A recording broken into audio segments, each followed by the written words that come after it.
Hello, my name is Dr. Danny Chapa, and today I wanted to share with you all some of my personal ideas that might offer a solution to a potential challenge. And the title that I had in mind for our scenario is No Practice Room, No Instrument, No Problem. So, as you know, the music building is currently closed to students, and the practice rooms are also closed. But we can still practice. We can still get better. And this video is really, it's mostly for those with limited access to an appropriate practice space. So if you're in an apartment and you're worried about blasting your trumpet because you need to play loud to get better at playing loud, that's understandable. Nothing's ever going to replace the feeling of having the instrument in your hands and playing it, especially like if you're working on scales, for example. However, we can still practice, we can still improve if we just shift, if we change the game, and we evolve, on the spot, and I think it has to do with the way we perceive practicing. I think that too often we compartmentalize what we do in different classes, and they kind of exist in their own different universe. And most of you don't. Most of you are starting to learn how to connect things. But if you still, if you still think that, well, how am I supposed to practice if I don't have a practice room? Well, what is practice? I show up. I have to have a room. I have to, have all these different things in order for it to be an official practice session. Well, that's just simply not true. There's so many different ways to practice, and there are also many opportunities where this can come in handy once the building is open and once the practice rooms are open. I always joke about, practice room rush hour. You walk around the building and every single room is taken.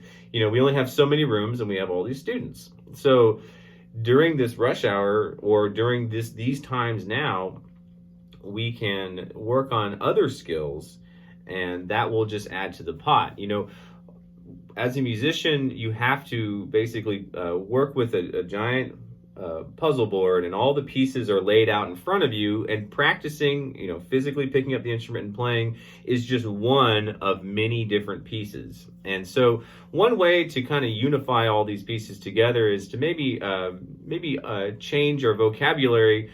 And instead of using the word practice, maybe we can adopt another word: study. And I got this other word from a guest artist.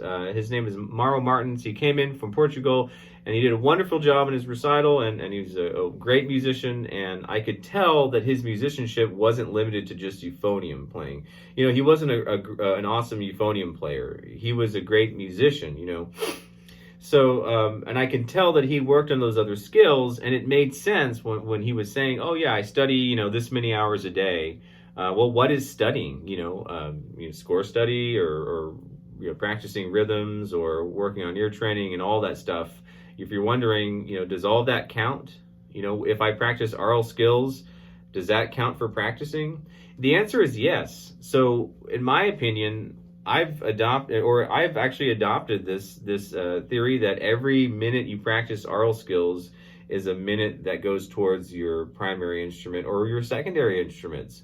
So I'm encouraging you guys to work on other skills that don't involve an instrument. And if you're not quite sure what can I do, or maybe your thoughts aren't really organized, then I highly recommend that you keep listening to this video. If you have a plan for yourself, great. And if you want to keep improving and you do it your own way, that's just fine. But if you're not quite sure, like, hey, how do I practice? I've got a limited access to an appropriate practice space, or I have no access to any practice space.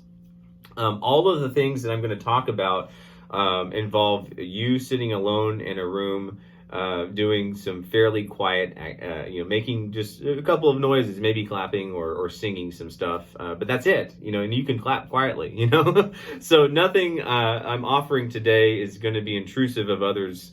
It'll help you be respectful of people who live in close proximity to each other, and it'll give you hopefully some kind of structure or layout saying, okay, every day I can wake up and do these three different things that I'm going to present to you here in the next following sections.